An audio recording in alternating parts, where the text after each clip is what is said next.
할렐루야. 계속해서 우리가 지금 어떤 내용을 다루고 있냐면 앞에 나와 있는 표지판에 나와 있습니다. 구속사. 예, 이제 창세기부터 이제 요한계시록까지 하나님이 이제 이 하나님 나라를 이렇게 이루려는 그런 이 전체 역사, 우리가 흔히 말하는 구원 역사, 구속사 이렇게 얘기하는데, 하나님이 이런 구원을, 이런 하나님 나라를 어떻게 이제 이루어가는지에 대해서 우리가 창세기부터 요한계시록까지 이제 계속 살피고 있습니다. 아마 이제 은퇴할 때까지 이제 이 말씀을 계속 나눌 것 같은데, 언제 끝날지 그 누구도 알 수 없습니다. 그래서 우리가 알 수 없는 미래를 기대하면서, 어제 기대라는 말이 많이 나오는데, 우리가 기대하면서 함께 좀 말씀을 나눴으면 좋겠습니다. 지난주에 말씀드린 내용은 3장에 첫 인류의 타락이 나오는데, 이 하나님이 이렇게 타락 전에 만드신 세상이 이제 어떤 세상인지를 살펴보는 게 이제 의미가 있다 했죠. 왜 그러면 너무 짧습니다. 1장, 2장밖에 없어가지고. 그래서 다른 장보다 이제 좀 더 상세히 좀 살피고 있고, 오늘 2장 두 번째 시간입니다. 처음에는 2장 1절부터 이렇게 3절까지 보면서 우리가 어떤 부분에서 배웠습니까? 바로 안식에 대한 얘기를 했습니다. 하나님 나라의 삶의 핵심은 안식입니다. 그래서 하나님 나라는 우리에게 이 안식을 주시기 위한 건데, 안식을 이제 너무 이렇게 생각하면 안 되죠. 일을 하지 않는, 그냥 누워서 뒹굴뒹굴 누워 있는 것으로만 생각하지 말라고 그랬습니다. 하지만 첫 번째로 그럼에도 불구하고 먼저 일을 그치는 겁니다. 일하지 않는 건 확실합니다. 왜 일을 하지 않죠? 우리가 이렇게 주일날 이렇게 일하지 않고 왔습니다. 손해가 막 많을 텐데 일하지 않고 왔습니다. 왜? 하나님이 다 창조하셨기 때문에, 창조를 다 완성하셨기 때문에 사람은 일을 할 때 하나님이 주시는 그 안식이 뭔가 부족한다든가, 그래서 내가 더 일을 해서 채워야 된다 이렇게 하지 않는 거죠. 물론 이 자리에 와서도 막 불안하고, 뭔가 내가 지금 돈을 벌어야 되는데 내가 왜 이러고 있지? 이러면 이제 이것도 안식 못 하는 거죠. 그러니까 만약에 이런 마음을 가지고 이제 있다 그러면 하나님의 창조를 부정하는 것이 되고, 또 하나님을 모독하는 것이 되는 겁니다. 그래서 우리가 주일에 자기 생존 혹은 부의 축적을 위해서 일하지 않는 거죠. 이렇게 하는 것은 세상 사람들이 보기에는 좀 미련할 수 있습니다. 어떤 경우에는 좀 포기하는 거니까, 더 벌 수 있지만 포기하는 거잖아요. 그러나 우리는 주일에 일하지 않음으로써 이제 어떤 면에서 이렇게 예배를 드리고 있다는 것은 자기 자신에게도 뭘 천명하는 거고, 또 옆에 있는 사람들에게도 뭘 천명하는 거예요. 그게 뭐냐면, 우리가 이렇게 주일날 이렇게 일하지 않고 안식하며 예배드리는 이유는 하나님이 공급해 주시는 것으로, 그분이 창조하셔서 주는 것으로 내가 살아가고 안식을 누리며 만족을 누립니다. 여호와 하나님께만이, 나의 복은 여호와 하나님께로부터 옵니다 라는 것을 자기 자신에게 천명하는 거고, 옆에 있는 사람에게 선언하는 겁니다. 그래서 물론 불신자들도 주일날 지금 쉬고 있죠. 일을 하지 않죠. 근데 우리도 일하지 않는 거죠. 그래서 우리는 좀 질적으로 다른, 그들은 그냥 쉬는 거고 우리는 질적으로 다른 일을 하지 않음이죠. 그래서 이 타락한 세상에서도 우리는 이렇게 창조 원리에 따라 살아가는 겁니다. 그러나 타락했기 때문에, 인간이 타락했기 때문에 하나님은 다시 일하시게 되었습니다. 창세기 3장 21절 이후부터 일하시게 된 거죠. 그리고 하나님이 일하시니까 그분의 아들이신 예수 그리스도 일하시고, 또 덩달아 성령님도 지금 일하시고 계세요. 우리 각자에게. 그래서 세 분이 일하시는데 우리가 일을 안 하면 좀 섭섭해 하시겠죠. 성자, 성부, 성부, 성자, 성령 하나님이 좀 섭섭해 하시겠죠. 우리가 같은 패밀리로서 우리가 온전치 않습니다. 그래서 우리도 일하는 거예요. 어떤 일? 안식을 누리기 위해서, 그리고 그 안식을 다른 사람에게 주기 위해서, 누리도록 하기 위해서 일하는 겁니다. 그래서 우리가 그런 얘기를 같이 나누었습니다. 자, 기억나시죠?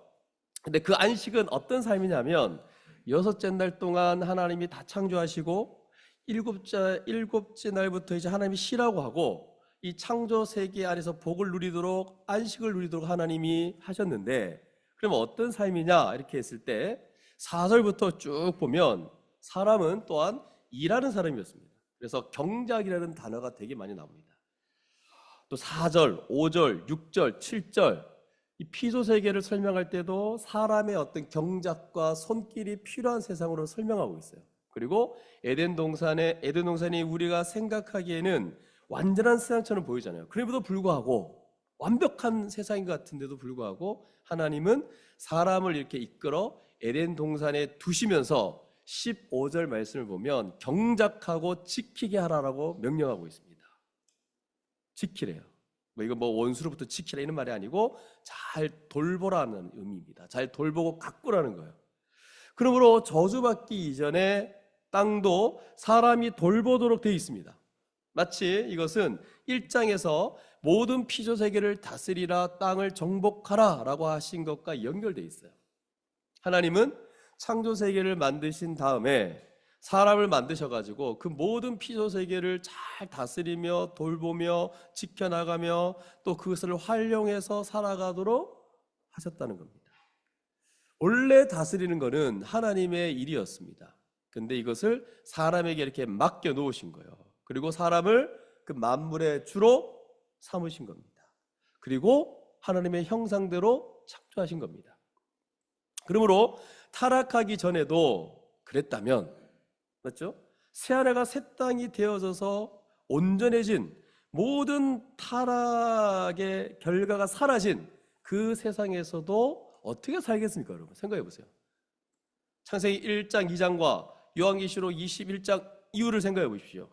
똑같이 그때도 여전히 일하면서 살아가는 겁니다. 그래서 이 타락한 세상에서의 일은 생존을 위한 것이기 때문에 수고하는 거예요. 맞죠? 그렇죠? 어떤 면에서 그렇습니다.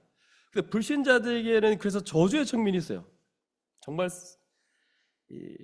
생존하기 위한 어떤 불신자에게는 정말 저주의 측면이죠. 늘 막 수고하고 막 그래야 되는 거예요. 근데 타락하기 전에 노동은 이 피조 세계를 아름답게 가꾸고 또 피조 세계를 더 알아가고 더 적합한 세상으로 만들고 하나님의 영광을 드러내는 세상으로 만드는 것이기에 그것 자체가 죄가 들어오기 전에는 그게 예배였다는 거예요. 예배. 사람들에게.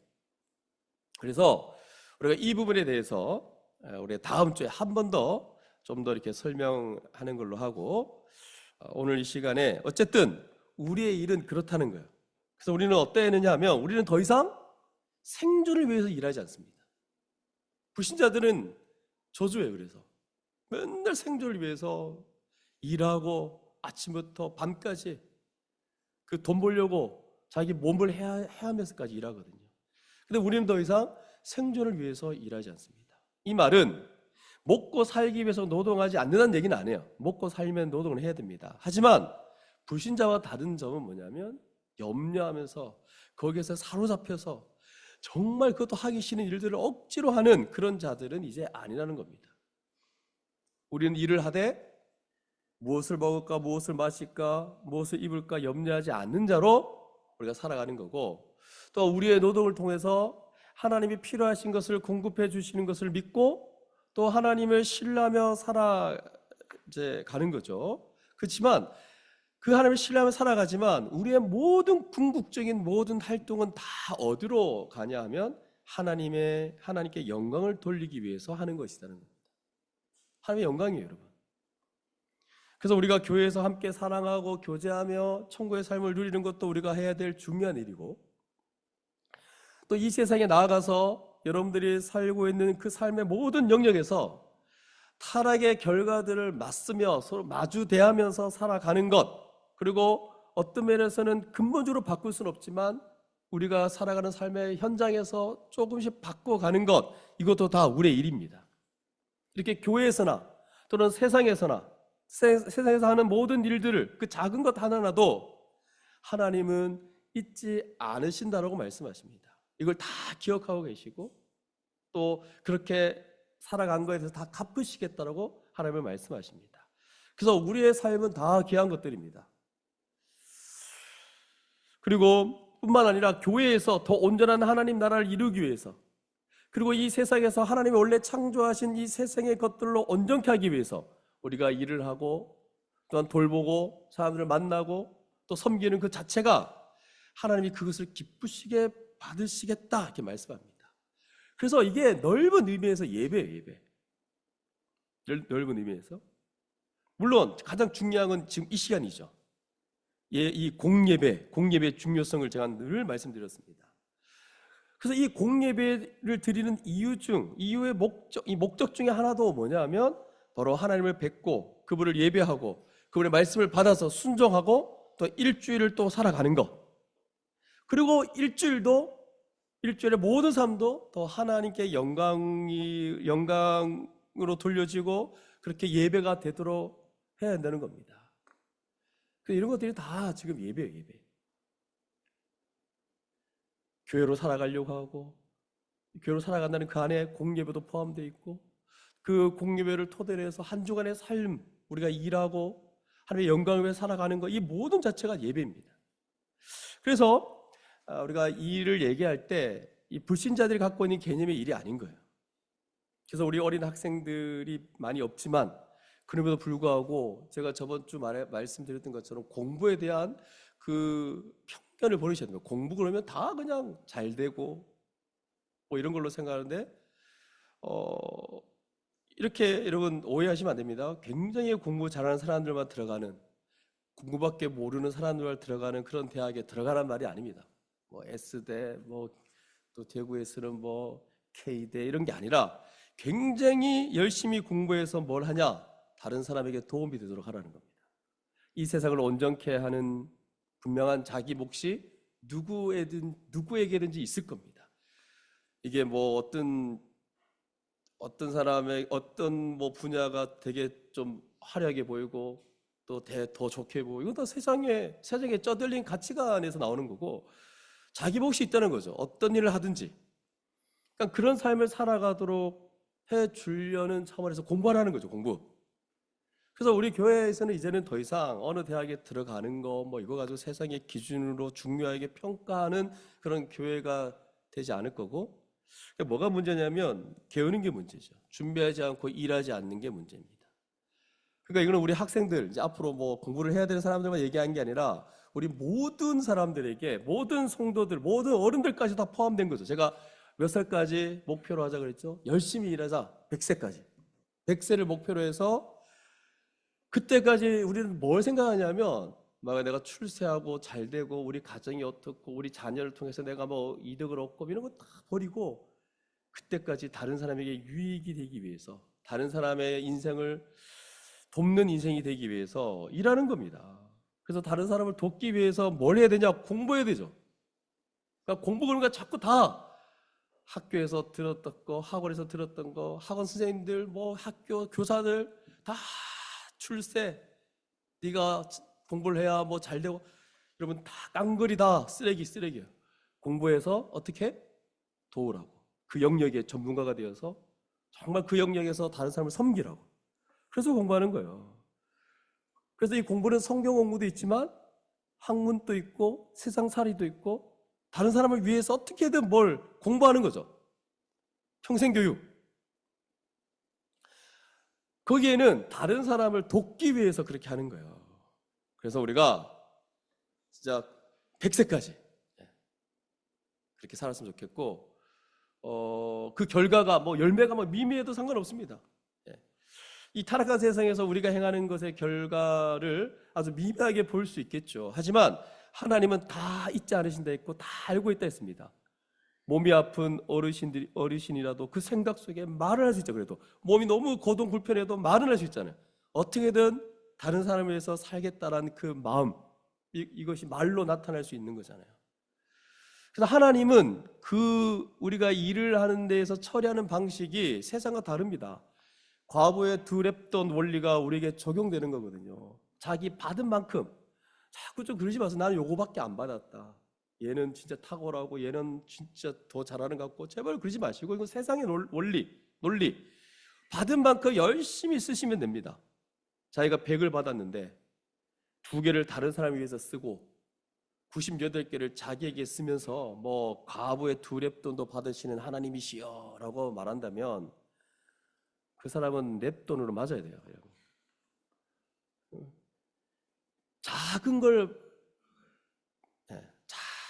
작은 거 받은 사람들이 있죠. 우리 안에 많죠. 솔직히 저를 포함해서 다 작은 거 받았잖아요. 되게 탁월하게 받은 사람 잘 없어요. 세상은 그걸 가지고 평가하지만 하나님은 크고 작은 것으로 인해서 평가하지 않습니다. 작은 거 받은 그대로 쓰시면 하나님은 그거 가지고 칭찬하시고 다 잊지 않으시고 나중에 거기에 대해서 다 좋다 그럴 거예요. 작은 것을 우리가 100% 드리면 되는 거예요. 그래서 여러분, 우리가 그런 마음을 가지고 헌신하며 살아가는 것을 교회가 이렇게 제대로 평가해 줘야 되지 않겠습니까? 교회가 그것을 평가해 주고 인정해 주고 그 인생을 귀중히 여기는 마음이 없다. 그럼 어디 가서 우리가 평가받겠습니까? 세상은요 이렇게 하지 않습니다. 뭐 그냥 조금만 결과, 조금만 이 성취가 없으면 바로바로 잘라냅니다. 더 이상 하나님 나라가 아닌 거죠. 그냥 교회가 그렇다 그러면 더 이상 하나님 나라가 아닌 거죠. 그러므로 아주 열심히 살아가고, 그리고 자기가 할 수 있는 그 모습을 다하고, 그리고 한평생 다른 사람을 위해서 내가 살아가라고 이렇게 제가 저번 주에 말씀을 드렸습니다. 그러므로 우리는 우리의 인생의 궁극적인 목적, 좀 더 크게 얘기하면 하나님이 창조하신, 천지를 창조하신 궁극적인 목적은 바로 하나님의 영광입니다.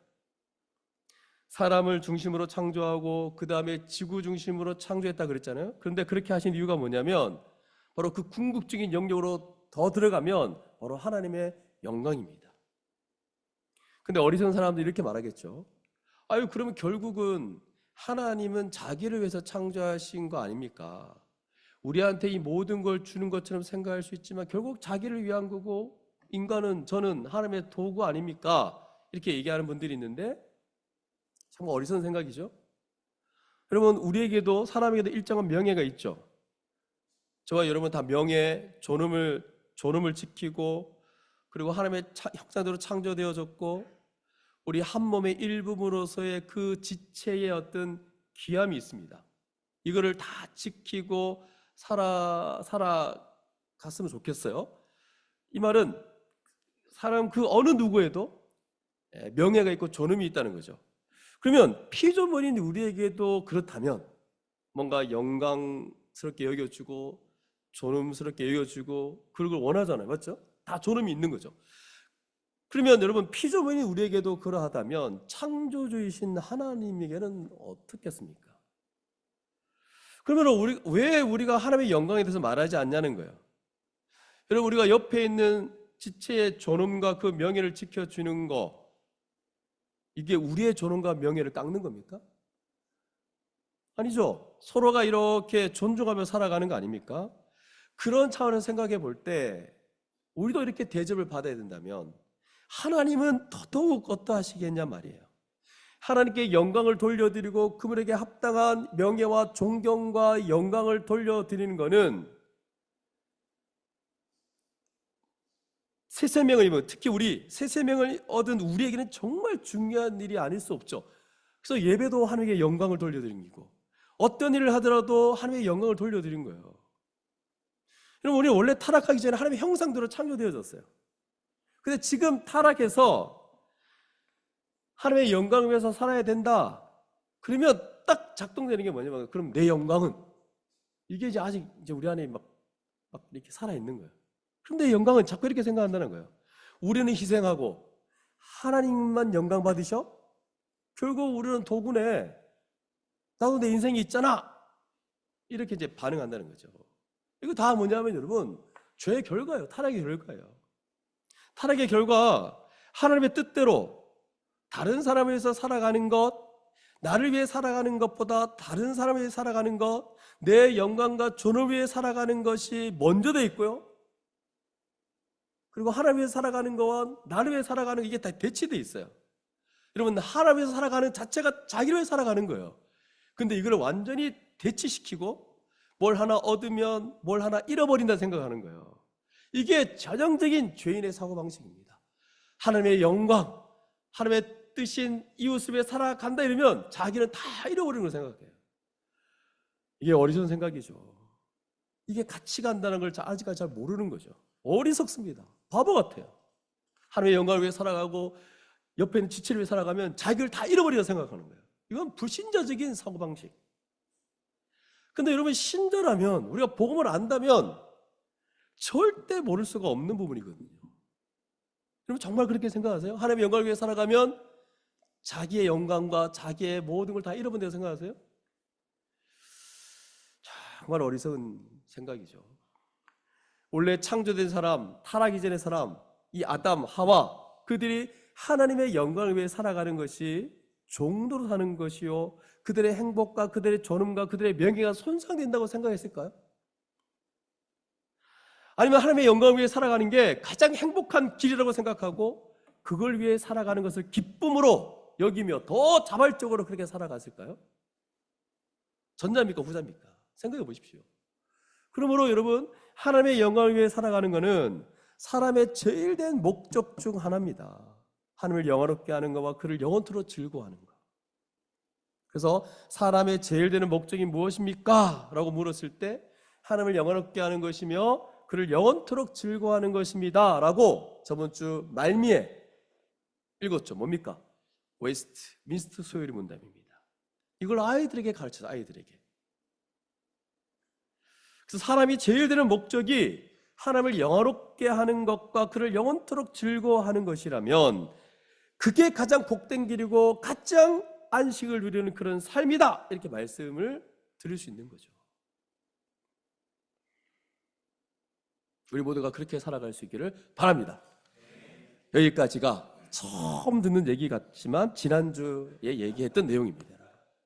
자, 그러면 하나님께서 이렇게 안식을 누리게 하시고 이 안식을 누리는 삶의 방식은 곧 하나님이 원하신 대로 세상을 지키고 경작하며 하나님께 영광을 돌리는 삶이라는 거, 이걸 저는 노동이다, 일하는 것이다 얘기했단 말이에요.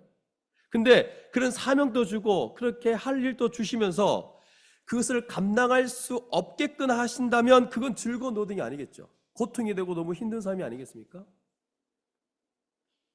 그러나 하나님은 절대 그렇게 하지 않았습니다. 하나님은 우리에게 아주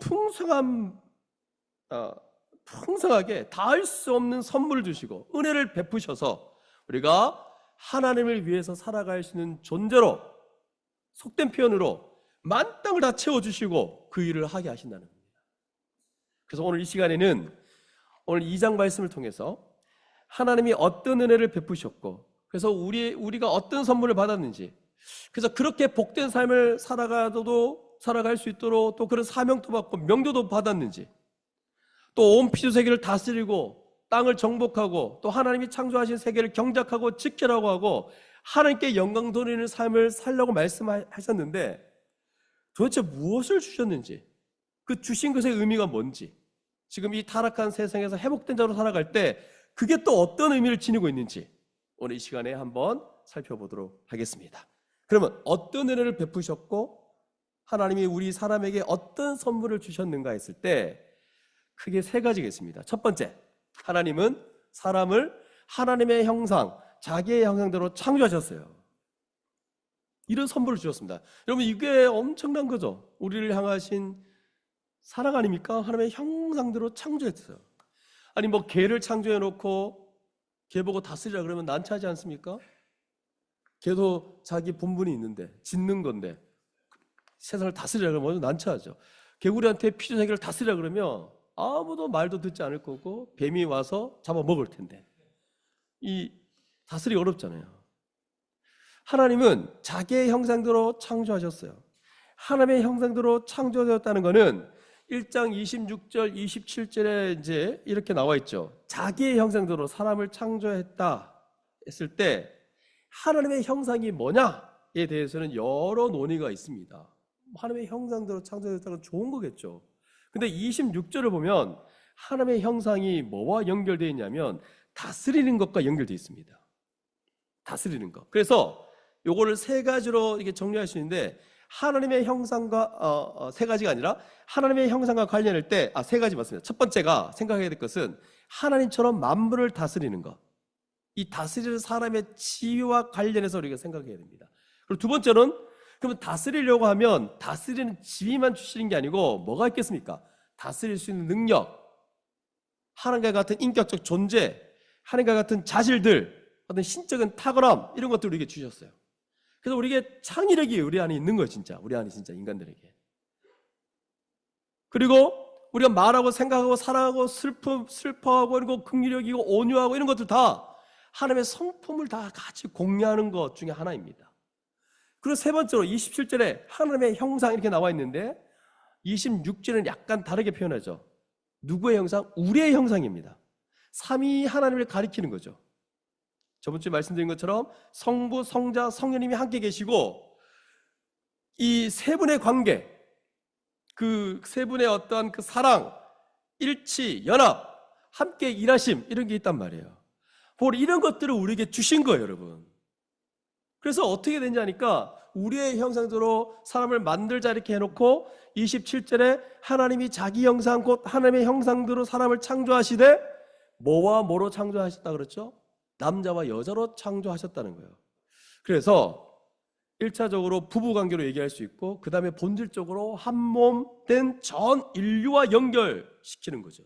그래서 하나님은 사람을 아담 하나만 창조하신 게 아니라 전 인류를 창조하실 때 어떻게 합니까?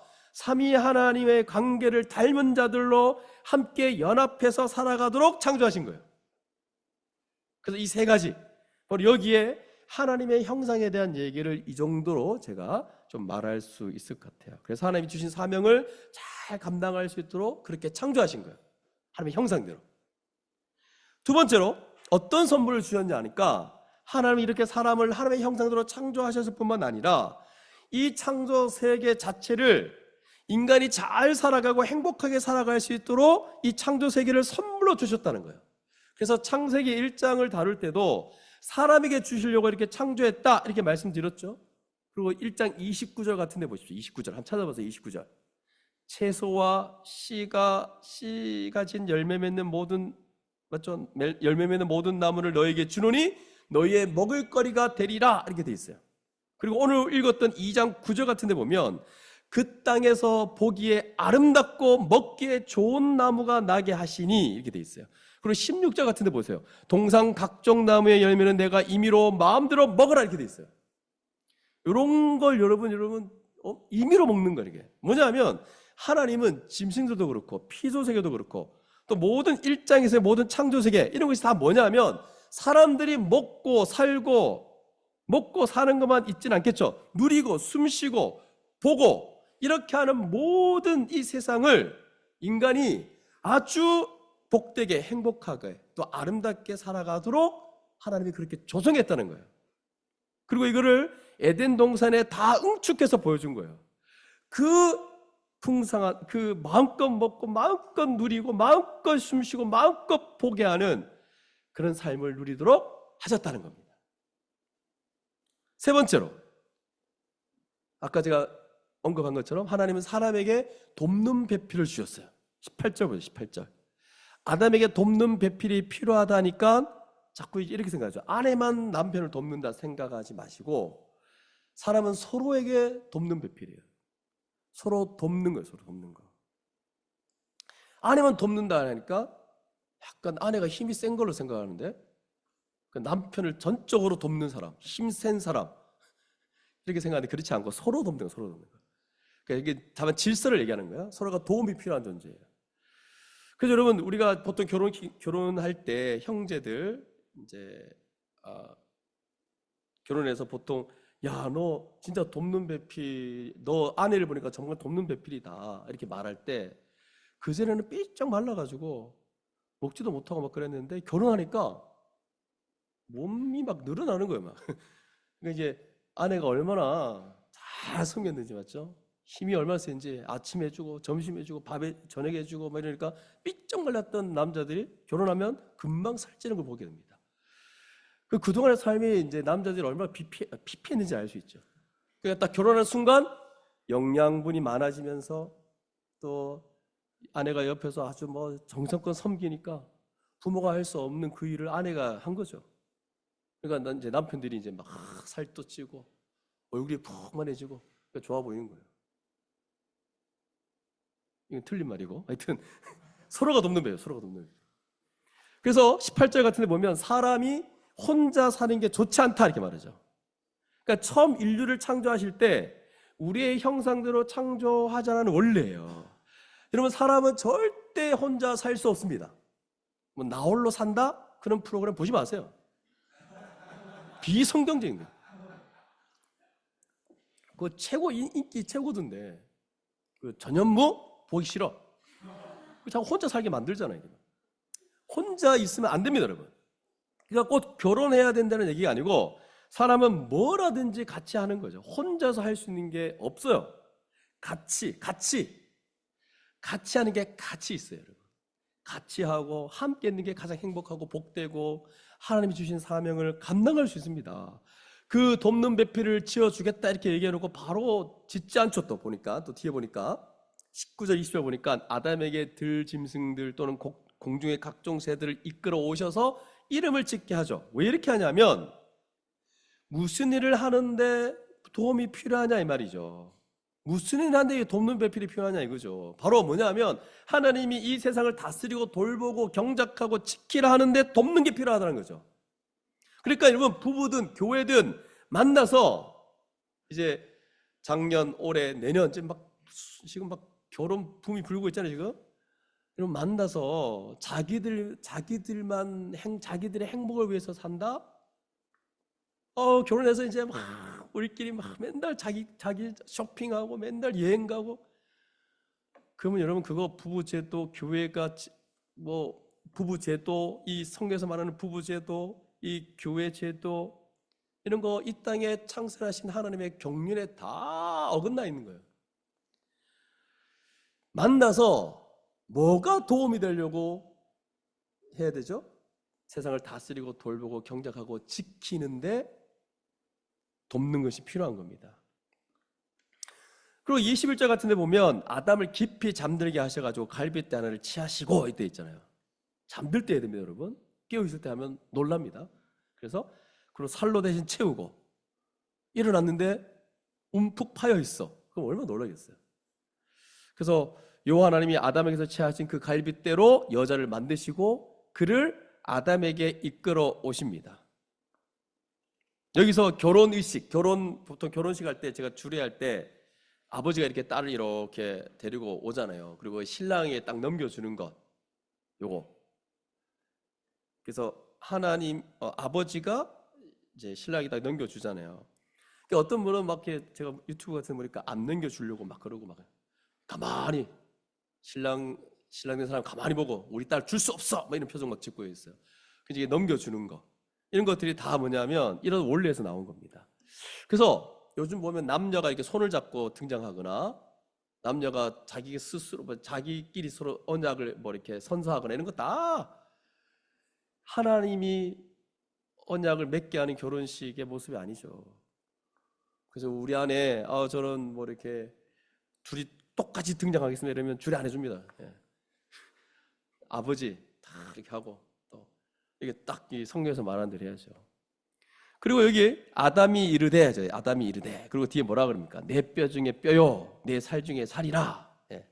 그래서 딱 보니까 아담이 본능적으로 아는 거예요. 한 몸이구나. 자기 몸의 일부라는 걸 아는 거예요. 한 몸이다 이런 거예요. 외치는 거예요. 내 뼈 중에 뼈요 내 뼈로 만든 자다. 근데 거기 살도 묻어있기 때문에 살 중에 살이다 이렇게 표현한 거예요. 그러면서 이제 원리가 이제 뭐냐면 남자가 부모를 떠나 그의 아내와 합하여 둘이 한 몸을 이룰지로다 이렇게 말한 거죠. 이 세상의 근본 제도인 가정의 제도에 대해서 이렇게 얘기를 하고 뒤에 보니까 아담과 그의 아내 두 사람이 벌거벗었으나 부끄러워하지 아니하니라 이렇게 돼 있어요. 그게 뭐냐면 한 몸이 된 거잖아요. 한 몸이 되니까 이전에 돕는 배필이 없을 때는 뭔가 부족하다고 느끼는 존재였는데 이제 둘이 한 몸이 되어 살아가니까 어떻게 됩니까? 하나님이 원래 하나님의 형상대로 창조한 그 영광을 드러낸 존재가 된 거 아닙니까? 그래서 부끄럽지 않은 거예요 지금.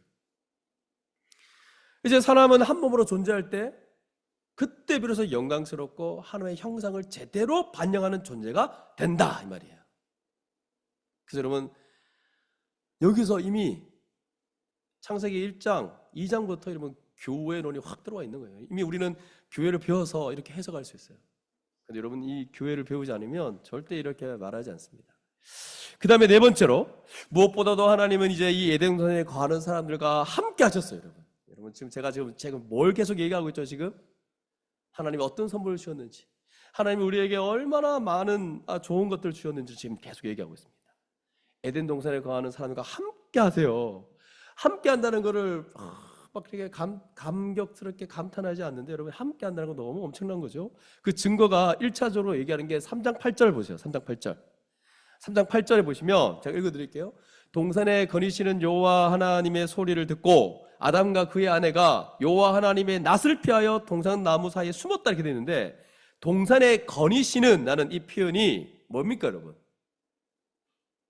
딱 한 번 이벤트로 걸었을까요? 그런 게 아니고 늘 거니셨다는 거죠. 거니셨던 하나님이세요. 그러니까 에덴 동산에서 아담과 하와가 하나님과 더불어 같이 교제하고 있었다, 이걸 이제 우리가 알 수 있겠죠.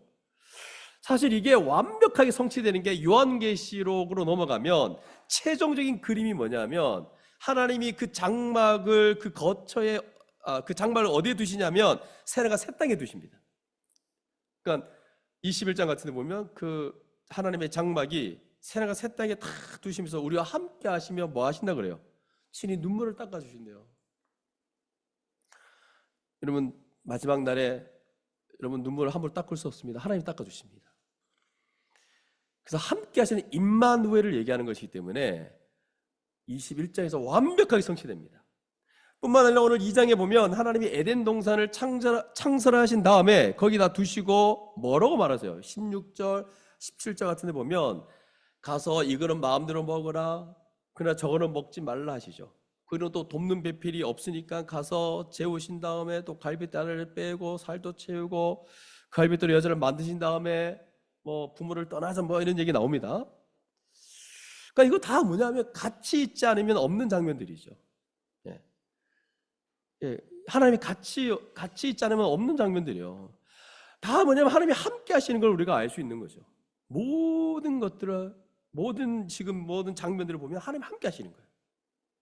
자, 시간이 없어가지고 이 정도 하면, 그럼 여러분 이 네 가지를 함께 나눴습니다. 이 네 가지 선물, 이 네 가지를 말씀드렸는데, 이런 걸 다 주셨기 때문에 하나님이 그 뜻대로 주신 이 사명을 감당하고 하신 이 명령, 그리고 그 삶을 살아내면서 안식을 누리게 하시는 것들은 사실 다 주셨기 때문에, 모든 자원을 이미 다 주셨기 때문에 능히 감당할 수 있다는 거죠. 정말 쉽게 감당할 수 있는, 정말 기쁨으로 감당할 수 있는 그런 일이다, 이렇게 말씀드릴 수 있는 거예요. 그럼 여러분, 이걸 통해서, 오늘 이 말씀을 통해서 우리에게 주는 교훈이 뭘까? 창세기 1장 2장은 지금 우리 세상이 아니잖아요. 타락한 세상이 아니에요. 그러나 타락하기 전에 어떤 세상이었는지를 알 때 우리가 두 가지를 알 수 있습니다. 하나는 마지막 때 주님이 재림하셔가지고 이루실 새하늘과 새 땅이 어떤 세상일지 우리가 짐작할 수 있다는 것. 그리고 이 땅에서 완전하진 않지만 이 타락한 세상에서 그 모든 안식을 누리는 창세기 1장 2장의 많은 것들을 빼앗긴, 잃어버린 타락한 세상에서도 우리가 그리스도 안에서 회복된 자로서 많은 것들을 누릴 수 있기 때문에 우리의 삶도 또한 1장 2장을 보면서 이해할 수 있다, 이렇게 말씀드릴 수 있다는 거죠. 여러분, 장차 주님이 오셔가지고 이 새하늘과 새 땅, 이것을 생각할 때 창세기 1장 2장을 생각해 보라 그랬습니다. 얼마나 좋습니까? 우리가 행복이라는 걸 생각할 때 먹고 사는 거 걱정하지 않고, 그리고 자기가 하는 일이 아주 보람되고 자신을 다 할 수 있는 거, 그리고 그 다음에 사랑하는 사람들과 함께 어울려 살아가는 것, 여러분 이게 거의 행복의 대부분이에요.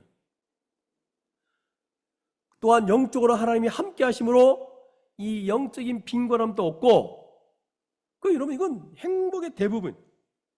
그래서 창세기 1장 2장에서 말하고 있는 게 내용이 되게 짤방짤방한 표현들이지만 사실 하나님 이만큼 딱 주신 거예요. 왜? 3장 후에 타락해 버렸어요. 더 많이 쓸 수 있었지만 타락하니까 더 이상 없는 거죠. 지금 만약 5장에서 타락했으면 3장 4장까지 아마 이거보다 더 많이 표현하지 않았을까? 더 두 배로 얘기하지 않았을까?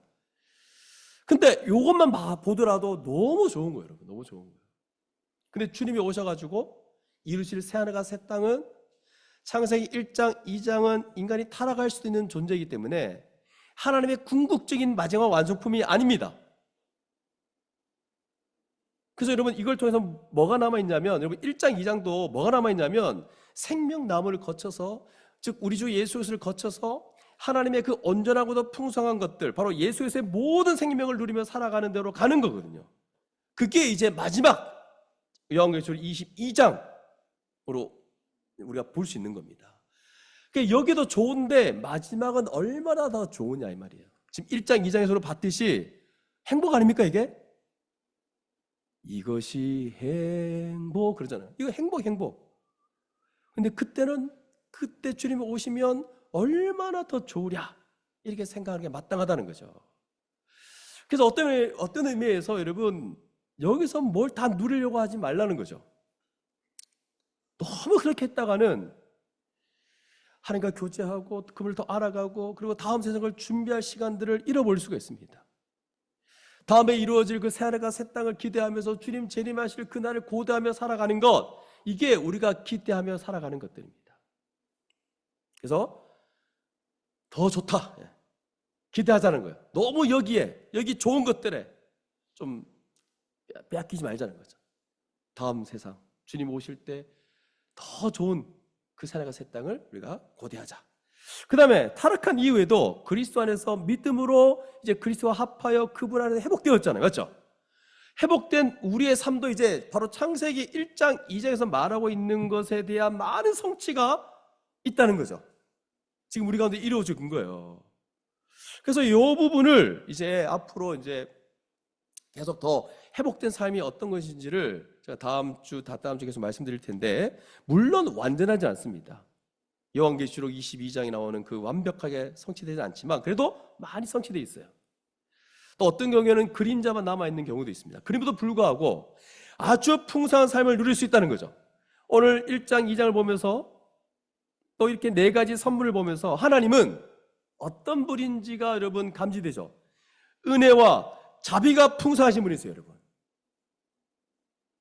우리를 아주 배부르게 하시고 만족하게 하시고 풍성하게 모든 걸 주시는 분이심을 절대로 잊지 않았으면 좋겠습니다. 근데 사단은 이걸 물고 늘어집니다. 창세기 1장, 2장부터 이미 하나님은 풍성하게 우리에게 은혜를 주시고 선물을 주시는 분인데, 그래서 복음의 기초 1과를 나갈 때 이미 하나님에 대한 그 왜곡된 지식을 갖고 있는 분들은 하나님 내 인생 가운데 안 주신다 이렇게 아예 딱 전제를 깔고 가면 죄인으로 인정하지 못합니다. 하나님에 대한 왜곡된 지식을 갖고 있기 때문에 1과에서 안 넘어가는 사람이 정말 많습니다. 편견이 있어요. 하나님 안 주시는 분, 뭔가 제한하고 빈곤하게 만드시는 분이라는 착각을 갖고 있어요.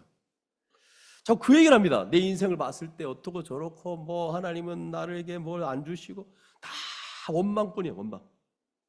사단에게 넘어간 거죠. 이걸 물고 늘어집니다. 근데 하나님은 절대 그런 분이 아니십니다. 모든 걸 다 선물로 주셨어요. 여러분 아담과 하와가 근데 뭘 했기 때문에 주셨나요? 생각해 보세요. 1장 2장에 아담과 하와가 뭐 존재감이 드러나나요? 아담과 하와한테? 아담과 하와가 뭘 했나요? 잘 생각해 보십시오. 뭘 했기 때문에 이걸 다 주셨나요?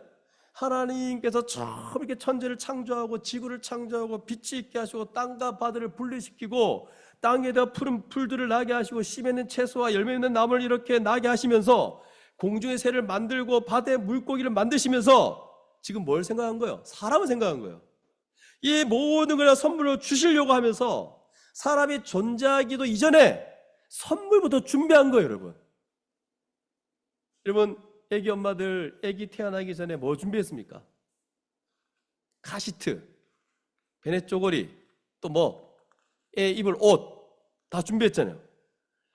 태어날 것을 기대하면서 준비한 거 아닙니까? 이런 것처럼 기대하면서 선물을 준비한 거예요. 인간이 뭐길래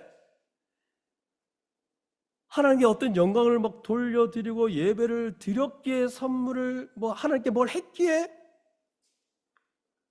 아무것도 없어요. 인간은 한 게 없어요. 그럼에도 불구하고 하나님은 이 모든 걸 다 선물로 주셨다니까요. 여러분 이걸 보고 하나님이 이런 분이시라는 것을 철저히 믿으셔야 됩니다. 철저히 믿으셔야 됩니다. 우리가 아무것도 하지 않았는데 이미 창세기 1장, 2장부터 인간에게 다 선물로 주시는 준비를 한 거예요, 지금. 근데 여러분, 이거 받아들이기가 참 쉽지 않아요. 우리는 이 원인과 결과가 있다는 인과관계에 익숙한 사람이에요. 누군가 어떤 사람도 자기가 잘해주면 그대로 받아들이면 되거든요. 근데 이상하게 생각해요. 나한테 뭘 줬어요. 그러면 먼저 딱 말하는 게 뭐냐면 왜 주세요? 이러잖아요. 왜? 왜가 들어갑니다. 분명히 이유가 있을 거라 생각합니다. 이게 지금 너무 세상에 기브 앤 테이크, 주고받는 이유, 여기에 쩌들려 있는 거예요. 그러니까 그냥 준다 그러면 의심부터 합니다. 저 사람이 나한테 이렇게 호의를 베푼 의도가 있을 거다. 내 걸 뺏어갔나 몰래. 별 생각을 다 합니다. 나를 나중에 이렇게 가스라이팅 하려고 하나? 나를 조종하려고 하나? 이런 생각을 한다는 거죠.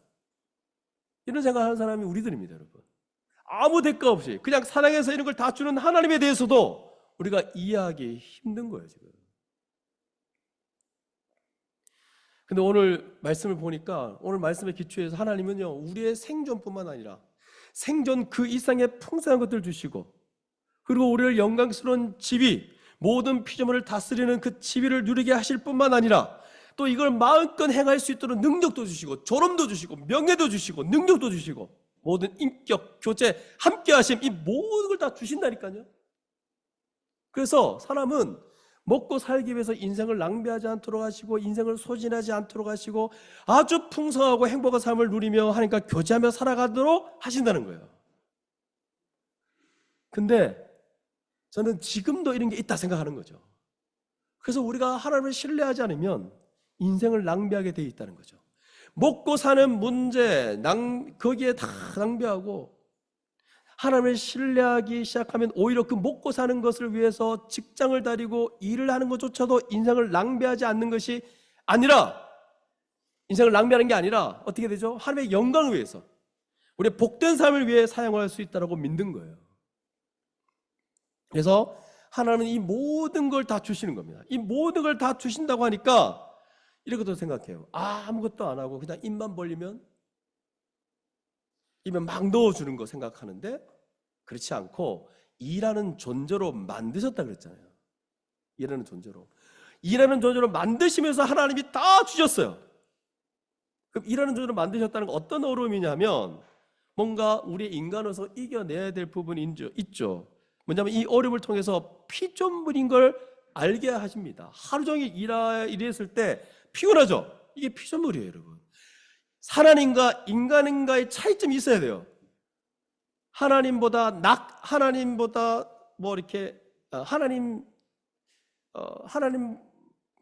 같은 존재는 아니지만 정말 하나님과 같은 존재로 우리를 만드셨잖아요. 근데 그래도 불구하고 우리 피조물이에요. 일하면 피곤해요. 그럼 다시 잠을 자고 다시 회복해야 됩니다. 또 뭔가를 먹어야 회복되고, 그렇죠? 그리고 어떤 어려움을 통해서 하나님을 바라봐야 됩니다. 이게 일상입니다. 저녁에 피곤하고 또 배고프고, 이걸 통해서 또 어려움이 오면 또 하나님 생각하고, 일용할 양식도 하나님이 주신 거라 여기고, 또 잠 주시고 회복시켜 주시고, 이거 다 이 하나님께서 이 땅에 만드신, 또 그리스도 안에 살아가는 자들의 삶의 영생의 비법이에요. 새내가 새 땅의 영생의 비법, 이런 것들이 다 다시 처음으로 아침으로 돌아가게 하고, 그래서 새 사람으로 만드셔서 다시 하루를 시작하게 하는 거 다 영생의 비법이에요. 그래서 하나님은 창조주고, 우리는 피조물, 연약한 존재고, 날마다 하나님 의지하며 살아야 되는 존재임을 하나님을 알게 하신다는 거예요. 그래서 여러분, 어려움은 원래 이런 걸 알게 하시려고 이렇게 주시는 거죠. 뿐만 아니라 아무 노력도 하지 않아도 된다, 그런 게 어디 있습니까? 다음 세상에서도 일한다 했잖아요. 노력해야 되는 거예요. 노력은 이 땅에서 자기가 살아가는 이유와 가치를 알게 하고, 그 노동의 산물로 자기도 기쁘게 하는 게 영광 돌려드리고, 또 다른 사람도 유익하게 하는 복된 인생의 가치를 알게 하는 겁니다. 그래서 여러분, 이런 기쁨을 많이 누리지 않습니까? 내가 시간을 드리고 내가 뭔가를 섬겨서 다른 사람이 정말 온전케 되고 잘 될 때, 그때 너무너무 행복한 거예요. 내가 사용되는구나. 연약한 부족한 나를 통해서 이 사람이 정말 회복되는구나. 이게 진짜 살아가는 이유거든요. 그리고 우리가 교회를 만나서 이렇게 살아가는 이유가 다 그런 거예요. 다른 사람을 섬김으로 그 사람이 바뀌고 그 사람이 온전하게 되는 거. 어쨌든 간에 하나님은 제가 말하고 싶은 거, 이 모든 걸 다 풍성하게 다 주시고 또 영광스럽게 하시고 존귀하게 하십니다. 하나님이 이렇게 귀하게 하셨으니까 여러분 절대로 여러분 누구든지 무시하면 안 됩니다. 하나님이 영광스럽게 하고 귀하게 여긴 하나님의 자녀를 세상적 가치로 무시했다가는 여러분 배나 무시당할 수 있는 가능성이 있다는 사실을 기억하셔야 됩니다. 그래서 우리는 이제 장차 임할 새 하늘과 새 땅을 말할 것도 없고, 저는 이 타락한 세상에서도 하나님은 풍성히 주시는 분이심을 믿어야 된다. 믿어 의심치 않습니다. 믿어야 됩니다, 여러분. 이걸 믿는다는 것은 여러분 어떤 겁니까? 풍성히 주시는 분. 그러면 여러분 어떤 태도로 나타나냐면, 무엇을 먹을까, 무엇을 입을까, 무엇을 마실까, 신자들은 더 이상 이런 것들을 염려하지 않습니다. 그래서 다르게 말해서 빌립보서 말씀처럼 이 땅에서 자족의 비법, 자족의 비밀을 알게 하신다는 거죠. 그래서 작은 것으로도 풍성하게 누리게 하고 기쁨을 누리며 살아가게 하신다는 거죠. 이게 우리의 마땅한 태도의 모습입니다. 우리가 너무 세상의 가치관에 쩌들려 있어서 작은 것으로도 만족하지 못하는 세상을 살고 있습니다. 자꾸 이렇게 비교하죠. 이거 다 불신자들이 잘하는 짓입니다. 그냥 하나님이 주신 거, 그 작은 것에도 만족하고 감사하면 좋을 것 같아요. 그리고 하나님의 자녀라서 필요한 거 있으면 기도하시면 됩니다. 하나님이 기도로 주시기를 원하시기 때문에 기도한 자들은 받으실 거예요. 기도할 때 하나님이 그 기도를 응답을 어떤 방식으로 하냐면, 그래 그거 원하니까 가져라 이게 아니고 원하는 방향에서 더 좋은 것들을 주신다라고 그랬어요. 여러분 이게 좋은 거라는 게 하나님 입장에서 좋은 거예요. 자꾸 우리 입장에서는 이거 집착하죠. 이거 해주세요 이러잖아요. 하나님 쪽에서는 하나님 원하는 방향에서 더 좋은 거 주신다니까요. 그 사람은 기도하면 다 들어주세요. 안 들어주신 게 없습니다. 물론 여기에 욕심이 들어갔거나 해가 되는 것은 안 들어주시죠. 여러분 다 알지만 다시 한번 복습하는 거예요. 안 들어주시는 게 응답하시는 거예요. 그거 들어주시면 큰일 나거든요. 분명히 해가 될 거 알면서 준다 생각해보세요. 하나님이 해가 될 거 알면서 준다 생각해보세요. 이거 엿먹어라 이런 거 아닙니까? 엿먹어라. 해가 되는 거 알면서 우리에게 준다 생각해보세요. 그 순간은 막 좋은 것 같지만 이거 엿먹으란 말이에요. 엿먹어라. 하나님은 그런 분이 아니세요. 그래서 우리 부모들 심정을 생각해 보세요. 부모의 심정. 자녀에 대해서 얼마나 그렇게 합니까? 얼마나 아이들을 먹는 거, 소유하는 거, 뭐 어디 가는 거 얼마나 가립니까? 애가 먹고 싶다 해서 다 안 주잖아요. 사탕 이런 거 다 안 주잖아요. 얼마나 좋은 거 주려고 합니까? 애가 배불리 먹는 게 우리의 큰 기쁨인데도 불구하고 해가 되는 건 안 주는 거, 이거 부모의 심정이에요. 나쁜 얘기 들을까 봐, 나쁜 거 볼까 봐. 이게 부모의 심정이에요. 그게 부모의 사랑이고 동일합니다, 여러분. 하나님은 우리의 기도에 해가 되는 거 안 들어줍니다. 선한 거, 좋은 거 주시려고 하죠. 그래서 기도하지 않아도 우리에게 좋은 거 주시는 분인데, 기도를 한다면 더 풍성하게 누리게 하시지 않을까 생각하면서 우리가 날마다 필요한 것들을 구하는 우리 모두가 되시기를 바랍니다. 그래서 여러분 어떤 분들은 이 말씀 들으면 또 그러면 제 기도가 욕심을 가지고 기도하는 건가요? 막 이러면서 기도 안 하는 사람이 있어요. 그거는 하나님이 분별하니까 우선 걱정하지 말고 구하십시오. 어떤 걸 잘 들어주시는가 자꾸 따지고 막 그러지 말고 그냥 구하시고 그 분별과 판단은 하나님이 하십니다. 자, 그 다음에 이 타락한 세상에서 하나님이 우리에게 돌보시고 인도하시는 거, 이제 이거 우리에게 뭔가 풍성한 거 다 주셨다는 거, 이제 어디서 우리가 찾을 수 있냐면 교회에서 찾을 수 있습니다. 이건 교회 얘기를 안 할 수가 없습니다. 그래서 오늘 이 마지막 교회 얘기하고 마치도록 하겠습니다. 하나님 우리를 그리스도 안에서 한 몸 되게 하셨고, 그래서 교회가 한 몸인 교회가 되게 하셨다고 말씀드렸어요. 그리고 하나님의 이 풍성한 공급하심은 바로 한 몸인 교회 공동체를 통해서 주신다는 거죠. 이게 바로 하나님의 공급의 비밀이요 신비입니다. 옛날에 날아가는 새도 하나님 어떻게 하시고 지키고 이렇게 까마귀가 채워줄 거다 이런 말 많이 들었거든요. 그때는 교회는 전혀 배제된 채 1대1 관계에서 하나님이 그렇게 하신다만 들었어요. 근데 여러분 지금은 이제 다른 시대입니다. 교회가 우리 안에 있어요. 교회 공동체를 통해 주신다니까요. 하나님의 공급의 비밀이에요. 여러분 1대1로 하나님이 채워주고 있는 거는요 다 선교사들 특별한 사람들이 다 그래요. 뭔가 물론 이것도 신비지만 생각지 못하게 하나님이 이렇게 직접적으로 보여주시고 채워주시고 이런 건데, 여러분 이건 이제 너무 이렇게 좀 특별한 사람들에게 이렇게 하는 것 같은데, 우리는 평범한 사람이잖아요. 교회가 우리에 있으면 교회가 하나님 교회를 통해서 하나님의 그 풍성하심을 채워주십니다.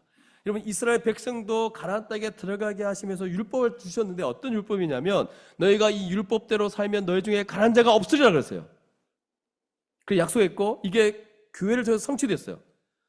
또 신약시대에 성령이 오셔가지고 이루어진 초대교회 보십시오. 자기 것을 같이 쓰고, 왜? 가족이니까 같이 안 쓸 이유가 없죠. 여러분 생각해보세요. 부모가 돈을 벌어 와가지고 이건 내가 아침부터 새벽부터 나가서 벌었으니까 이 자식들 너희들 쓰지 마라 이렇게 말할 수 없잖아요. 자녀를 다 모아가지고, 여러분 제가 늘 했던 말이에요. 정수기 하나 샀는데 앞으로 너희는 수돗물을 마셔라. 나는 내가 노력해서 번 정수기니까 너희들은 수돗물을 마셔라. 그런 아빠가 어디 있습니까? 그런 부모가 어디 있습니까? 가족은 다 쓰는 거예요. 가족은. 그러니까 누가 아프면 자기 걸 내놓고, 누가 어려우면 필요한 사람에게 자기 걸 이렇게 섬기고, 이런 거 초대교회에 다 묘사되어 있습니다. 그래서 여러분 그 누구죠? 민희 형제가 늘 말하는 교회에 두 가지가 없다고 하잖아요. 맨날 자기 것을 자기 것이라 여기는 자가 없고, 그 다음에 가난한 자가 없습니다. 여러분. 그래서 맨날 민희 형제의 논리는 교회에 있는 물건 다 자기 거래요. 일리가 있습니다. 여러분 쓰세요. 괜찮아요. 쓰세요. 자기 거 없다니까요. 아이패드 자기 거 아니에요. 그냥 공유하고 쓰세요. 그래서 교회는 이 하나님 나의 부요함을 누리게 하는 바로 이 구제죠. 구제. 영적이고 육적인 구제가 아주 중요합니다. 그리고 이 영적인 구제, 하나님 나라의 복음을 누리게 하는 거, 이게 이제 목사와 장로가 하는 거고, 바로 두 번째 육적인 구제는 물질적인 구제, 환경적인 구제, 이런 것들은 집사가 하는 것이라 했어요. 영적, 육적 구제를 우리 모두가 함께, 직분자들만 하는 게 아니라 목사와 장로처럼 집사처럼 우리가 함께 섬기는 거예요. 이미 교회를 통해서 이미 다 말씀드렸습니다. 몇 년간? 거의 2년간. 그래서 이 구제 얘기를 하면서 우리는 최선을 다해서 자기 것을 내어놓고 헌신해서 다른 사람을 돕는데, 근데 이 구제에 관해서 오해하지 말아야 될 것은 뭐냐면, 제가 이제 교회 얘기하니까 또 얘기하는 거예요. 물질적인 구제를 교회의 1차적인 존재 이유로 두지 않는다는 걸 여러분 기억하셔야 됩니다. 그래서 교회 오면 다 이렇게 받는다 이렇게 너무 생각하지 마셔야 돼요. 어떤 교회에서는요 이렇게까지 했대요. 자기가 지금 재정이 없으니 교회가 나를 좀 도와주십시오. 이렇게 아주 단독지휘적으로 딱 가서 얘기를 했다는 거예요. 이게 좀 어떤 생각을 갖고 있는지 모르겠어요. 자기한테 다 적용해버린 거예요. 나 지금 힘드니 나한테 좀 줘야 되지 않습니까? 여러분 그거는 다른 지체들이 그 지체를 보고 야 힘들겠다라고 하는 것이, 자기가 교회론이 이러니 도와주세요 그래서 막 주장하는 자세, 그럼 말이 안 되죠. 그냥 교회는 다 받는다 이렇게 생각하지 않았으면 좋겠어요. 모든 성도는 일반적인 교회의 보편적인 원리가 있는 거고, 구제도 그런 식으로 생각을 좀 해야 되는 거죠. 그래서 우리 구제도 이제 생각할 때 교회 일반적인 원리는 보통 두 가지가 있죠. 그래서 신앙생활 할 때 이런 거예요. 뭐냐면 일반적인 원리, 바로 영적이고 육적으로 할 때 이 두 가지가 있는데, 뭐냐면 첫 번째, 자기 짐은 자기가 진다는 원리가 있어요. 요걸 딱 빼버리고 일도 안 하면서 교회에 뭔가 이렇게 도움 받으려고 하는 거, 자기 짐은 자기가 지어야 된다는 원리가 있고, 두 번째, 열심히 수고하여 다른 사람을 돕는 원리가 있습니다. 이 두 가지가 있는데, 자기 짐은 자기가 진다는 건 뭐냐면 갈라디아서 6장 2절부터 5절에 나오는 원리예요. 혼자 지을 수 없는 큰 집은 같이 지고 자기 집은 자기가 지어야 되는 거예요. 그래서 이런 것들을 다 교회에다 다 얘기하면 안 돼요. 예를 들어서 왜 아침에 나를 깨우지 않습니까? 교회가 나를 안 깨워서 좀 게으러진 거 아닙니까? 자기가 일어나야 돼요. 나를 왜 이렇게 지각하게 만듭니까? 교회는 왜 나를 이렇게 맨날 지각하게 하고 나를 돕지 않습니까? 자기가 지각 안 해야 돼요. 왜 내가 밥을 많이 먹는 걸 막지 않아서 내가 왜 이렇게 쪘습니까? 자기가 조금 드셔야 돼요. 나를 왜 공부 열심히 하지 않도록, 공부 열심히 하도록 해야지. 직장 준비 잘하게 해줘야지. 왜 점수가 왜 이 모양입니까? 자기가 해야 돼요. 자기 집은 자기가 지어야 됩니다. 근데 이게 영적인 문제도 똑같아요, 여러분. 나중에 더 얘기할게요. 두 번째 원리는 자기가 수고해서 일하여 다른 사람을 돕는 겁니다. 자기 집은 자기 진다는 거, 갈라디아서 6장 2절, 5절, 그 데살로니가 4장 11절, 12절 있어요. 뭐냐면 일하지 않는 자는 먹지는 말라 이렇게 나와요. 아예 뭐라고 했냐면 교회에 부담 주지 말라는 거예요. 게을러서 일하지 않으므로 교회에 부담 주지 말라. 예.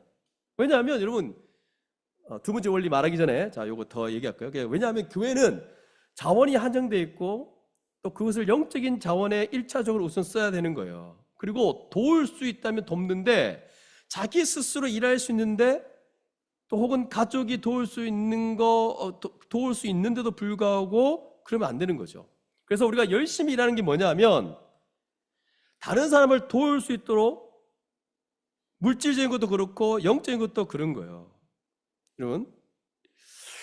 그래서 여러분 우리가 자기가 수고해서 일하여 다른 사람을 돕는 거 있죠. 이거 특별히 영적인 부분에 있어서 우리가 이렇게 양육을 받는 거 있죠. 양육 받는 거.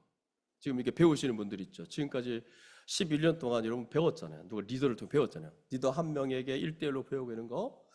여러분 이걸 너무 자연스럽게 받아들이지 마십시오. DBS 동아리에서도 저도 강좌를 하면서 얘기하는데 가르치는 자에 대해서 감사히 여겨야 됩니다. 이걸 쉽게 생각해요. 시간 내고 어떤 면에서는 자기도 배울 수 있는데 자기도 양육받을 수 있고 그럴 수 있는데 지금 새가족들, 초신자들 뭔가 더 배우고 싶은 사람들에게 가르쳐 준 거잖아요. 복음의 기초든 성경적 교회든 이렇게 가르쳐 준 거 아닙니까? 아니 그 가르친 자도 그 시간에 자기도 더 배울 수 있어요. DBS도 할 수 있고 더 할 수 있는데 그렇게 해준 거 아닙니까? 맞죠? 자기 배울 수 있는데. 그러니까 리더들의 힘든 점, 가르친 자들의 힘든 점은 자기도 뭔가 자기 시간 가질 수 있고 할 수 있지만 섬긴 거 아닙니까? 그렇지 않나요? 아닙니까? 근데 그거를 당연하게 여긴다거나 당연히 여기지 마십시오. 감사할 줄도 몰라요. 그렇게 자기를 영적으로 어떻게 해주려고 막 애쓰고 그런데 그걸 당연히 여깁니다. 이를 당연히 여겨서 지금 문제가 발생하는 거예요. 감사 여기지도 않고. 그리고 여러분 배우는 사람들은 맨날 배우기만 하고 자기가 이제 나중에 서서 좀 가르치는 생각도 안 합니다. 좀 언제가 준비되어서 자기도 좀 가르치는 자로 뭔가 좀 섬기는 자로 좀 섰으면 좋겠어요. 물론 가르치는 영역은 자기가 하고 싶다 해도 다 되는 건 아니지만 왜? 너무 이제 은사가 없어서 가르쳤다가는 본인도 힘들고 듣는 사람도 힘들 수 있지만 하지만 그래도 불구하고 어떻게든 자기가 배워서 이렇게 성장했으니까 이제 나도 좀 가르치겠다, 나도 좀 섬기겠다 이런 마음을 좀 가져야 된다는 거죠. 그래서 여러분 이렇게 해야 여러분 자기 짐은 자기가 지고 또 어떻게든 또 애를 써서 다른 사람을 돕고 이 두 가지 원리가 이 교회 안에 이렇게 있어야 교회의 역량, 힘이 커지는 겁니다. 그래서 교회 전체가 다 풍성해질 수 있는 거예요. 그래서 여러분 요 개인적인 신앙생활에서 자기 짐을 지는 것에 대해서 좀 더 얘기해 보고 싶은데 왜냐하면 이걸 잘못 오해하면 교회가 풍성하게 다른 사람을 도우셔야 되는데 계속 소모적으로 나갈 수 있어요. 심지어는 교회를 원망할 수도 있기 때문에 그래요. 이게 아주 조심해야 되는 영역인데 자기가 할 수 있는 일을 자기가 해야 되는 거예요. 여러분 교회에서 나 신앙생활이 어렵다 하는 분들이 좀 종종 있습니다. 근데 그렇게 말하면서 왜 말씀을 읽고 기도하고 그런 걸 잘 안 하고 순종도 안 하고 또 설교 같은 거 있으면 설교도 잘 안 들으면서 그 들은 말씀을 매일 마음에 새기고 붙잡고 믿음으로 아멘하며 살지도 않으면서 왜 그런 볼멘 소리를 하는지 모르겠어요. 나는 신앙이 안 자란다. 난 요즘 답답해요. 뭐 영적으로 칼칼해요. 힘들어요. 그러면 그거는 자기가 할 일이에요. 자기가. 예배 시간에 졸고 말씀도 건성으로 듣고 순종해야 되는데 거절하고 그러면서 나는 왜 이럴까? 그렇게 하면서 이상하지 않는 게 비정상 아닙니까? 여러분, 그러니까 여러분 이렇게 이해하셔야 돼요. 내가 설교도 잘 안 듣고 순종도 잘 안 하고 매 말씀도 잘 안 보고 기도도 안 했는데 그래서 이상한 거구나. 그래서 이상해진 게 맞구나. 이렇게 확인해야지. 왜 다른 쪽으로 갑니까? 교회가 어떻고 교회가 나를 뭐 어떻게 자기가 안 하는데 어떻게 더 교회는 어떻고 더 세심하게 뭐 어떻게 세심하게 자기가 안 하는데 나는 왜 이상한가? 이렇게 자기가 생각해야 될 부분이에요. 자기가 못하는 거예요. 자기가. 그러니까 교회에서 해줄 수 있는 건 교회에서 해주는 거고 자기가 해야 될 자기가 해야 되는 거예요. 근데 자기가 제대로 하지 않으면서 교회에 와서는 왜 그러냐? 이건 여러분 어리석은 겁니다. 그래서 이게 심해지면 해가 되는 거예요. 이렇게 열심히 가르치고 열심히 해주고 이렇게 하는데도 신앙생활 잘 못한다? 그러니까 개인 영역으로 해야 되는 부분이에요. 그러니까 자기 집을 지는 건 여러분 자녀 양육에서도 알 수 있어요. 에베소 6장 4절에 보면 또 아비들아 너희 자녀를 어렵게 하지 말고 오직 주의 교훈과 훈계로 양육하라 그러잖아요. 2000년 동안 자녀 양육은 부모 책임이에요. 자녀가 잘 되면 부모가 잘한 거고 애가 엉망이면 부모 책임이에요. 그래서 목사 장로를 임명할 때도 자기 자녀를 신앙으로 잘 양육하지 못하고 애가 막 저항하고 불순종하고 막 그러면 목사를 세우지 않잖아요. 뭐 집사도 그렇지만. 왜 그러냐면 뭐 했냐 이거예요. 뭐 했냐.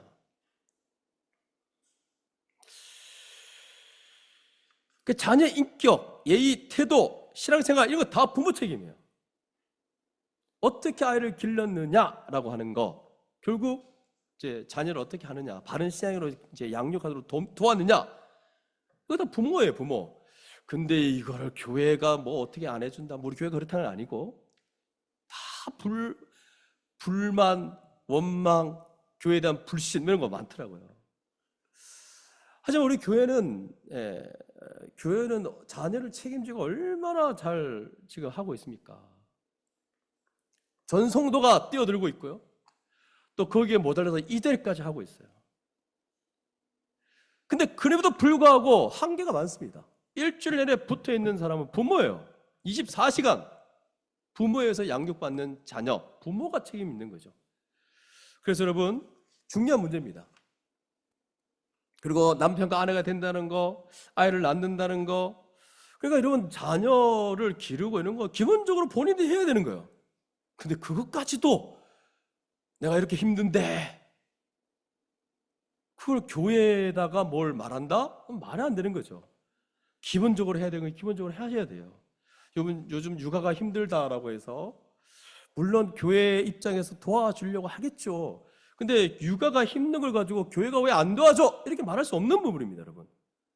본인들이 하셔야 되는 거예요.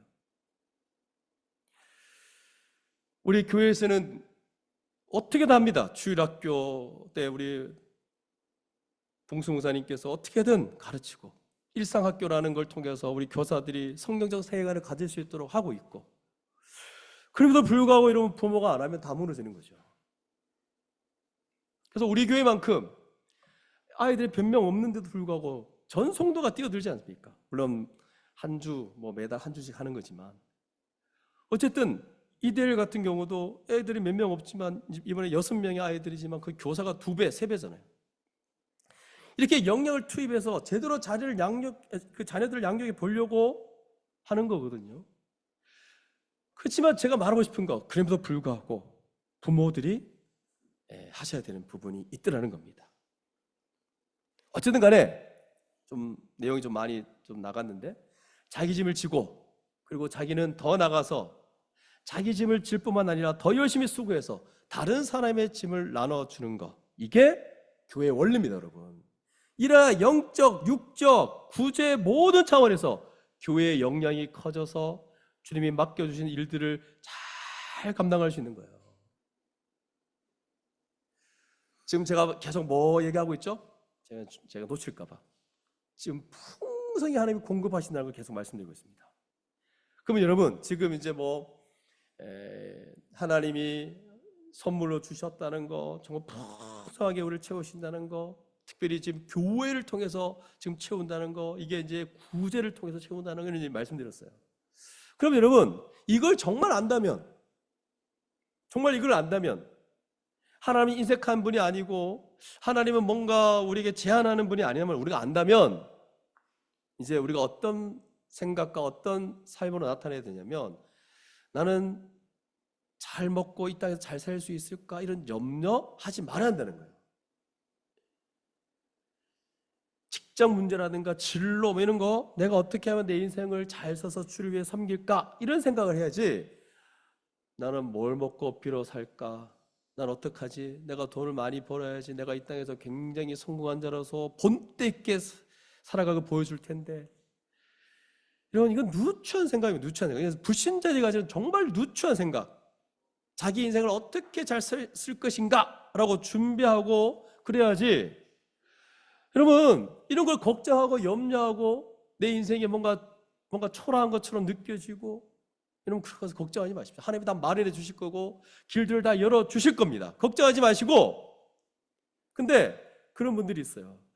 어디에 취직되기 전날까지 막 고민하다가 될까 말까 염려하고 막 세상이 무너질 것처럼 막 그러다가 어디에 막 탁 취직되면 갑자기 모든 걸 다 얻은 것처럼 행동하는 사람들이 있어요. 거기에 지금 뭔가 다 목을 맨 거예요. 물론 지금 취업이 잘 안 되는 거 이해됩니다. 근데 그 취업이 인생 전부를 바꾸는 것처럼, 자기 인생 전부가 뭐 어떻게 되는 것처럼 조마조마하게 막 붙어야 되는데 막, 여러분 정말 거기에 지금 여러분의 지금 하나님 정말 신뢰하고 있는지가 지금 드러난 거예요. 여러분의 모습이에요. 이거 다 불신자들이 하는 거예요. 전날까지 기쁨 가운데 이거 떨어져도 하나님 인도할 거다라고 딱 뭔가 확신 가운데 있어야지. 바랄 수 없는 중에 바라야 되는데 염려 다 하다가 마지막에 직장 딱 얻으니까 하나님 나를 도우셨습니다. 여러분, 그럴 때 참 어색하지 않습니까? 이게 참된 믿음입니까? 그래서 우리는 이 땅에 어려워도 이 땅에 대해서 걱정하지 말고 뭐 물질, 건강 잃어버릴 수 있죠. 여러분, 하나님이 무능력하시거나 우리를 사랑하지 않고 버리셔가지고 그런 일이 벌어진 게 아닙니다. 하나님이 뭔가 필요해서 그렇게 하신 거예요. 물질이나 건강 대부분 우리가 나이 들어가면서 다 잃어버리게 돼 있고요. 여러분, 반대로 나이 들어가면서 건강해진다 생각하면 이거 이상하지 않습니까? 갑자기 70대, 80대가 됐는데 노안이 사라져요.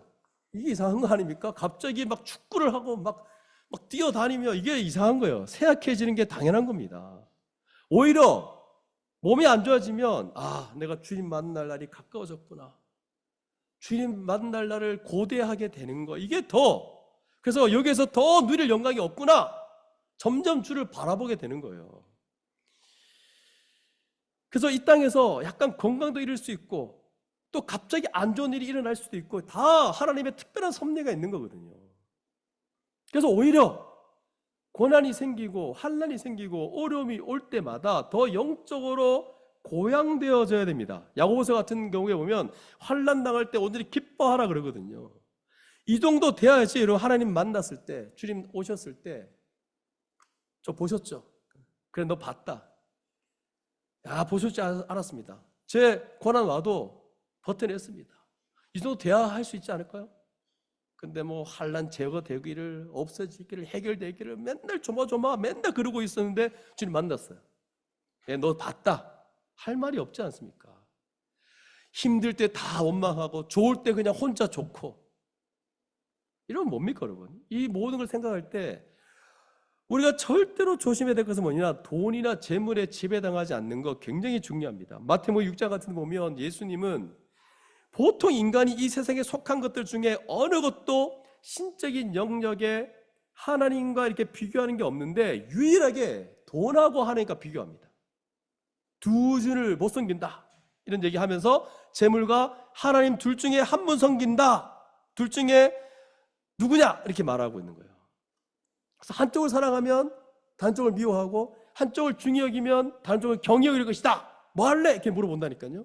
그러니까 우리는 돈을 벌고 돈으로 다른 사람을 섬기고 또 우리도 이렇게 살아가고 이렇게 하지만 돈이 많고 그래가지고 안전해지고 행복해지고 힘이 생기거나 뭔가 명예롭거나 이렇게 생각하면 안 됩니다. 돈이 많아서 뭔가 폼나게 다른 사람들보다 뭔가 멋지게 내가 살아갈 수 있을 거다, 행복해질 거다, 이렇게 생각하는 순간 여러분의 삶은 구차스러운 삶으로 살게 될 겁니다. 거기서 벗어나셔야 돼요. 이게 구차스러운 삶이에요, 여러분. 뭐 내가 어디 직장에 들어가서 사람들에게 뭔가 뽐내야지, 내가 어떤 걸 해서 어떤 지위에 올라가서 너희들 안 그렇지, 난 이런 지위에 있어. 정말 구차스러운 거예요. 오히려 어떤 데를 들어가더라도 그저 내가 그 이상으로 다른 사람을 위해서 내가 나눠주겠다, 섬기겠다. 오히려 돈이 많고 부자가 되는 거 골치 아픈 일이죠. 우리 그리스도인들은 나눠줘야 되는데 우리는 어쩌면 300, 400만 있어도 살 수 있는데, 예를 든 거예요. 근데 계속 1000만 원을 번다. 그럼 나머지 700을 나눠줘야 되잖아요. 그리스도인이라면 700을 어떻게 나눠주지? 이게 더 이제 귀찮은 거예요. 그럼 많이 벌 필요가 없고 어느 정도 벌고, 물론 이제 많이 벌어서 많이 나눠줘야겠다는 생각 가진 사람은 많이 보세요. 그래서 여러분, 우리 교회는 뭐 이렇게 없지만 주변에 보니까 막 돈이 막 들어온 데가 있어요. 돈이 막 들어온 데인데 그런 사람들은 그냥 좀 벌어서 나눠주세요. 근데 굳이 부자 되려고 굳이 그렇게 할 이유가 없다는 겁니다. 만약에 돈 때문에 내가 뭔가 생기고 내가 뭐 주어져서 행복하고 더 존엄하고 명예롭고 성공한 것처럼 보이고 떵떵거리겠다라는 생각을 가진다? 만약에 여러분 하나님 생각 못해요. 하나님이 그 돈을 가져가시면 어떡하겠어요? 이걸 생각 못합니다. 그러면 그때는 행복하지도 않고 나는 비굴해지며 비천해져서 다른 사람이 나를 어떻게 볼까? 나는 좁은 집에 사는데 뭐 등등, 이거 걱정할 거 아닙니까 여러분? 얼마나 바보 같은 짓입니까? 주님은 머리 둘 곳이 없다고 그랬거든요. 근데 우리는 어떻게든 다른 사람한테 잘 보이려고 뭘 더 해야 될, 더 소유해야 될 것 같고, 이거 다 어리석은 짓이다. 물론 돈 많이 벌었으면 좋겠고, 우리 교회에 너무 많이 물질이 많아서 좀 뭐 이 교회도 좀 넓히고 좀 더 좋은데 우리 소그룹도 하고, 또 이 소그룹도 좀 뭐죠, 이거 소리 이거 안 들리는 것도 좀 하고 좀 부드럽게 만들고, 또 우리 주일학교 아이들 또 마음껏 놀 수 있는데 하면 좋죠. 할 수 없이 돈을 많이 버시는 분들은 그렇게 가십시오.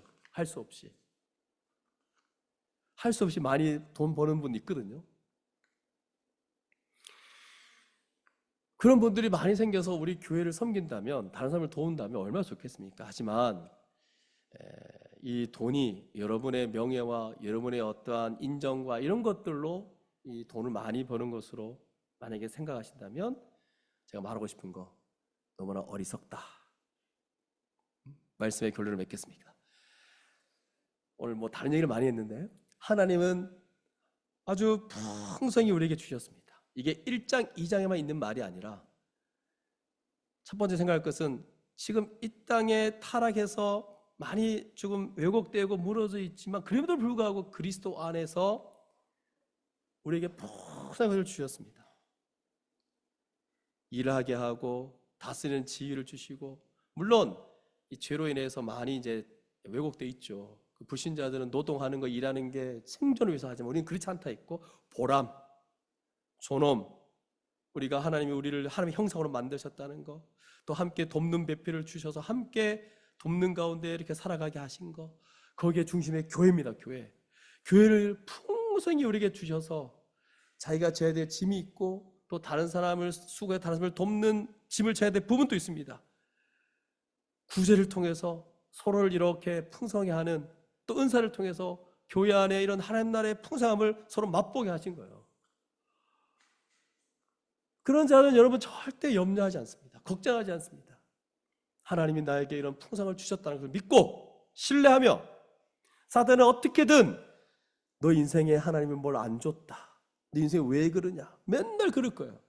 거기에 넘어가지 말고, 하나님은 내 인생 가운데 교회를 통해서 이미 많은 것들을 주셨고, 또 많은 자원을 우리에게 주셔서 이렇게 살게 하신다라고 믿고, 우리가 그렇게 풍성하게 채우시는, 풍성하게 주시는 그런 하나님을 날마다 믿고 그렇게 믿음으로 반응하며 살아가는 우리 모두가 될 수 있기를 간절히 소망합니다. 함께 기도하겠습니다.